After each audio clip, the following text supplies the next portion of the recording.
Bismillahirrahmanirrahim. Assalamualaikum warahmatullahi wabarakatuh. Alhamdulillahilladzi arsala rasulahu bil huda wa dinil haq liyudhhirahu 'alad dini kullihi wa kafa billahi syahida.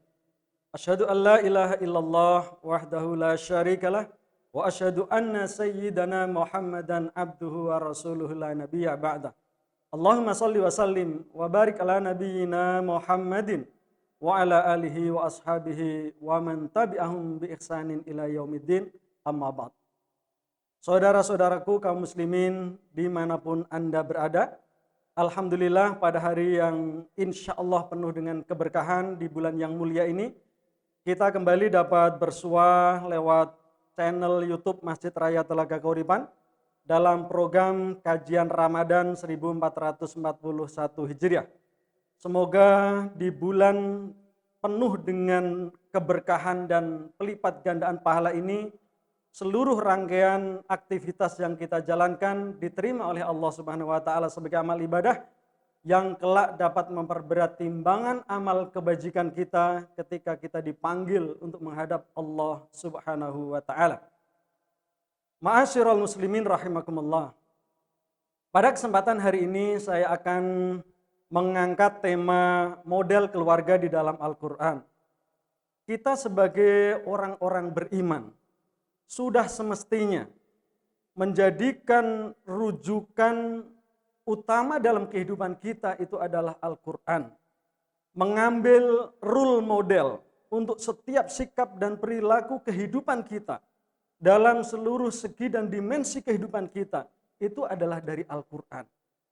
Apakah dalam membangun rumah tangga, dalam berbisnis, berekonomi, bermuamalah dengan para tetangga, hingga berpolitik sekalipun. Semestinya kita mengambil spirit dan roh dari Al-Quran. Ma'asyiral muslimin rahimakumullah. Di dalam Al-Quran paling tidak Allah menceritakan untuk kita. Ada 4 model keluarga. Yang pertama dijelaskan oleh Allah Subhanahu wa taala, model keluarga Nabi Nuh dan Nabi Lut alaihissalam. Yaitu model keluarga yang dibangun oleh sosok suami yang solih, suami yang taat beribadah kepada Allah, suami yang menjadi pendukung agama Allah, tetapi sayang didampingi oleh istri yang sebaliknya. Istri yang tidak taat kepada Allah. Istri yang berani melawan suami. Istri yang menghalangi jalan dakwah. Dan model kehidupan keluarga yang seperti ini, meskipun dengan level yang berbeda, banyak terjadi di tengah-tengah kehidupan kita. Suaminya soleh, rajin sholat tepat waktu, rajin berjamaah ke masjid, rajin bersodakoh, rajin membaca Al-Quran, tetapi istrinya sebaliknya. Tidak mau sholat, tidak mau berpuasa, bakhil, bahkan seringkali berani melawan suami, berani menjadi penentang agama Allah Subhanahu wa taala.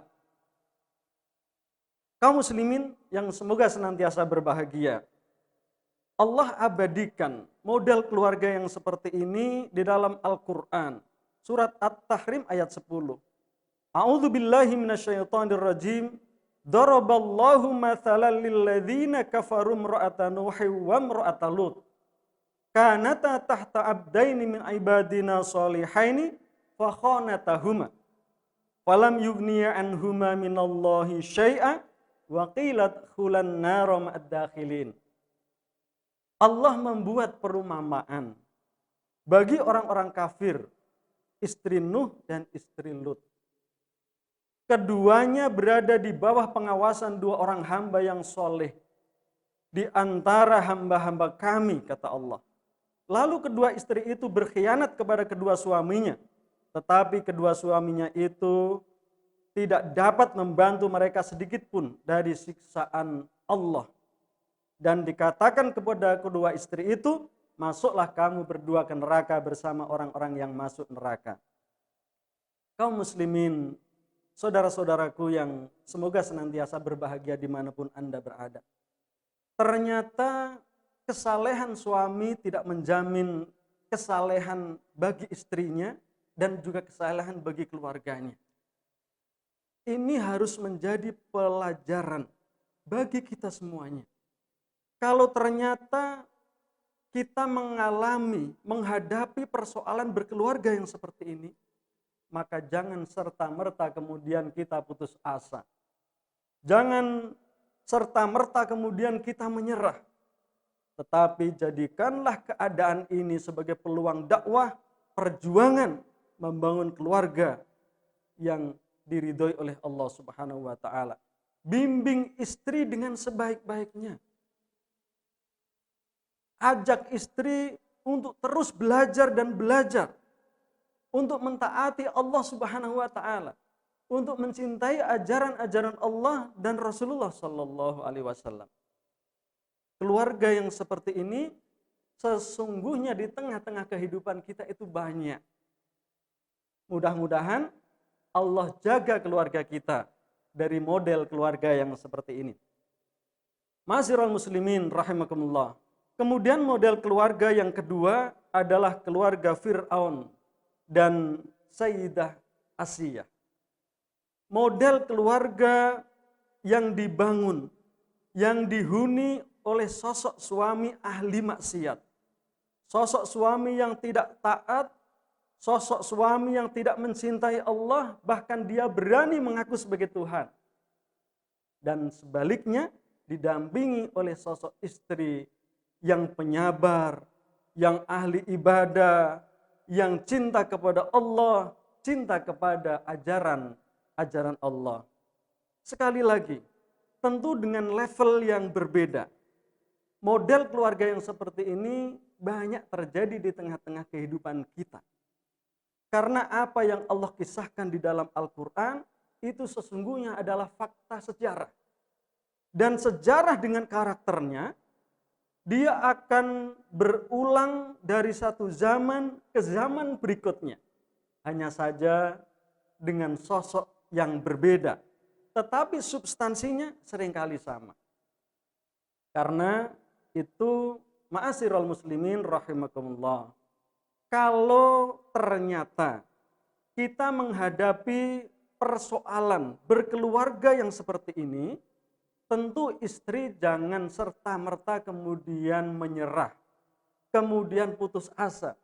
Dia harus bersabar, membimbing suaminya, mengajak suaminya untuk belajar dan terus belajar mencintai Allah dan menjalankan perintah-perintah Allah, menegakkan ajaran-ajaran Allah dan mencintai ajaran-ajaran Allah. Allah abadikan tentang model keluarga Fir'aun dan Sayyidah Asiyah dalam surat At-Tahrim ayat 11. A'udzu billahi minasyaitonir rajim. Wa daraballahu mathalan lil ladzina amanu imra'ata fir'aun id qalat rabbi ibni li indaka baitan fil jannah wa najjini min fir'auna wa amalihi wa najjini minal qaumidz zalimin. Dan Allah membuat perumpamaan bagi orang-orang yang beriman, istri Fir'aun. Ketika dia berkata, "Ya Tuhanku, bangunkanlah untukku sebuah rumah di sisimu dalam surga dan selamatkanlah aku dari Fir'aun dan perbuatannya dan selamatkanlah aku dari kaum yang zalim." Gambaran keluarga yang tidak satu visi, yang dia sesungguhnya dekat secara fisik tetapi berjauhan hati dan tujuan hidupnya. Semoga kita berharap kepada Allah, keluarga yang kita jalani bukan model keluarga yang seperti ini. Selanjutnya, model keluarga yang ada di dalam Al-Quran yang Allah ceritakan untuk kita adalah model keluarga Abu Lahab dan Ummu Jamil. Keluarga yang dibangun dan dihuni oleh sosok-sosok manusia yang memusuhi Allah, ahli kemaksiatan dan ahli kemungkaran. Sosok suami dan istri yang berada pada jalur hidup mengingkari Allah Subhanahu wa taala, mengingkari jalan kebajikan. Lagi-lagi di tengah-tengah kehidupan, model berkeluarga yang seperti ini tidak sulit untuk kita temukan. Di mana suami bukan orang ahli ibadah. Suami dan istri sama, klop. Istri juga begitu. Tidak taat beribadah kepada Allah. Suka berbuat mungkar, suka berbuat maksiat. Semua jenis dosa dilakukan bersama-sama oleh suami dan istrinya. Baik di dalam rumah maupun di luar rumah. Suaminya hobi mabuk, hobi berjudi, meninggalkan sholat, di bulan puasa Ramadan tidak pernah berpuasa. Begitu pula istrinya. Keluarga yang dihuni oleh suami dan istri yang dia tidak taat kepada Allah Subhanahu wa taala. Tidak mencintai Allah Subhanahu wa taala. Bahkan dia berani menghalangi dakwah menuju Allah Subhanahu wa taala. Dakwah menegakkan ajaran Allah Subhanahu wa taala. Allah abadikan model kehidupan keluarga yang seperti ini di dalam Al-Quran dengan firman-Nya, tabbat yada abi lahabi wa tab ma aghna anhu maluhu wa ma kasab sayasla naran dzata lahab wa imra'atuhu hammalatal hatab fi jidha hablum mim masad. Binasalah kedua tangan Abu Lahab, yaitu Abu Lahab sendiri. Meskipun disebutkan kedua tangannya. Dan benar-benar dia binasa. Tidaklah berguna baginya harta dan apa yang dia usahakan. Kelak dia akan masuk ke dalam api yang bergejolak, yaitu api di dalam neraka. Dan begitu pula istrinya, sang pembawa kayu bakar, penyebar fitnah. Di lehernya ada tali dari sabut yang dipintal. Ma'asyiral muslimin rahimakumullah. Na'udzubillah. Kita berlindung kepada Allah dari keadaan keluarga yang seperti ini. Baik pada diri kita, karib kerabat kita, dan orang-orang yang kita cintai. Sosok-sosok manusia yang menjadi musuh dakwah. Sosok-sosok manusia yang dia membenci Allah dan ajaran Allah. Na'udzubillah. Semoga kita dijaga oleh Allah. Keluarga kita dilindungi oleh Allah dari model keluarga yang seperti ini. Lalu yang terakhir adalah model keluarga Nabi Ibrahim dan Nabi Muhammad SAW. Model keluarga yang dihuni oleh suami yang solih dan istri yang solihah. Bahkan anak-anaknya pun solih dan solihah. Keluarga yang ideal. Keluarga yang dihuni oleh manusia-manusia yang taat. Manusia-manusia yang rajin beribadah. Manusia-manusia yang lahir. Punya tekad untuk memberikan manfaat dan kebaikan seluas-luasnya di tengah-tengah kehidupannya. Dan inilah kita yang berharap kepada Allah Subhanahu wa taala. Mudah-mudahan keluarga kita adalah terdiri dari sosok-sosok manusia mulia, manusia yang mencintai ajaran Allah dan ajaran para rasulnya. Ma'asyiral muslimin rahimakumullah. Allah berfirman tentang keluarga Nabi Ibrahim. Qad kanat lakum uswatun hasanatun fi Ibrahim walladzina ma'ahu. Sungguh telah ada suri teladan yang baik bagimu pada Ibrahim dan orang-orang yang bersama dengannya. Nabi Ibrahim adalah nabi yang mirip dengan Nabi Muhammad dalam berbagai aspek termasuk fisiknya. Kita barangkali pernah mendengar kisah ketika Nabi Muhammad diisrakan oleh Allah. Nabi Muhammad bertemu dengan beberapa nabi dan salah satunya adalah Nabi Ibrahim. Ketika Nabi Muhammad melihat Nabi Ibrahim, Nabi Muhammad mengatakan, saya adalah keturunan dari Ibrahim dan saya adalah nabi yang paling mirip dengan Ibrahim. Atau Nabi Ibrahim adalah nabi yang paling mirip dengan saya. Dan di sisi yang lain, Nabi Ibrahim memiliki banyak kemiripan dalam berbagai sisi dan dimensi kehidupannya. Saya coba sebutkan. Nabi Muhammad diuji oleh Allah dengan orang yang sangat dia cintai, tetapi ternyata tidak mau menjadi pendukung dakwahnya. Tidak mau masuk ke dalam agama yang dibawakan oleh Nabi Muhammad. Padahal apapun dia berikan untuk Nabi Muhammad. Cinta dan kasih sayang dia berikan. Materi dia berikan. Tetapi sayang, orang yang sangat dia cintai dan sayangi ini tidak mau mengikuti ajaran yang didakwahkan dan dibawa oleh Nabi Muhammad SAW. Siapa dia? Paman tercinta Abu Thalib. Begitu pula Nabi Ibrahim. Orang yang sangat berjasa dalam hidupnya. Orang yang dia cintai dan mencintainya. Ternyata tidak mau mengikuti jalan dakwah yang dia serukan. Siapa dia? Ayahnya. Dan selanjutnya Nabi Ibrahim diuji dengan istrinya. Istrinya sempat cemburu. Tetapi Nabi Ibrahim bersabar. Nabi Ibrahim bijaksana. Sehingga dia tidak menceraikan gara-gara kecemburuan antara kedua istrinya. Begitu pula Nabi Muhammad pernah diuji oleh Allah dengan keadaan yang sama seperti itu. Dan Nabi Muhammad bersabar dan dia mengambil sikap yang bijaksana.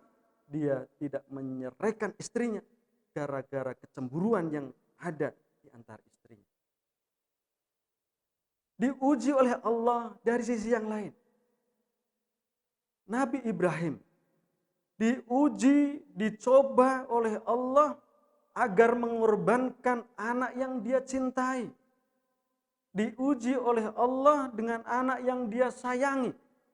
Anak yang sebelumnya dia doakan agar Allah karuniakan kepada dirinya anak yang solih. Dan setelah Allah karuniakan kepadanya anak yang tampan, anak yang solih, Allah perintahkan agar anak yang tampan dan solih itu dikorbankan, disembelih dengan tangannya sendiri untuk mentaati perintah Allah Subhanahu wa taala. Nabi Muhammad juga diuji oleh Allah dengan ujian yang sangat berat pada anak-anaknya. Anak laki-laki. Nabi Muhammad semuanya meninggal dunia. Dan itu adalah ujian yang berat. Dan yang terakhir, Nabi Ibrahim diuji oleh Allah dengan kebencian dan permusuhan umatnya. Kebencian dan permusuhan kaumnya padanya. Sehingga kita semuanya tahu, Nabi Ibrahim dibakar oleh umatnya, tetapi dia bisa bersabar, dia terus mendekatkan diri kepada Allah, dan pada akhirnya dia selamat. Api yang panas itu tidak mampu membakar jasadnya. Apa yang terjadi dengan Nabi kita Muhammad SAW? Berdarah-darah. Karena penyiksaan berupa lemparan batu dari kaumnya. Ketika berada di Taif, kita semuanya ingat dengan kisah itu. Berdarah-darah. Tetapi Nabi Muhammad bersabar. Selalu mendekatkan diri kepada Allah. Dan akhirnya Nabi Muhammad berhasil menghadapi ujian kebencian dan permusuhan kaumnya itu. Dengan tetap tidak meninggalkan dakwah yang diperintahkan oleh Allah Subhanahu wa ta'ala. Ma'asyiral muslimin rahimakumullah. Inilah berbagai model keluarga yang kita temukan di dalam Al-Quran, yang harus menjadi pelajaran bagi kita semuanya. Dalam rangka membangun keluarga kita menjadi keluarga yang bahagia, keluarga yang sukses, keluarga yang selamat dan bahagia di dunia dan di akhirat. Kalau dari kisah-kisah itu ada kebaikan dan kemuliaan, maka marilah kita petik, kita ambil, dan kita praktikkan dalam kehidupan kita membangun keluarga. Tetapi kalau ada yang sebaliknya, keburukan, kemaksiatan, kemungkaran, marilah kita hindari dan kita buang yang sejauh-jauhnya.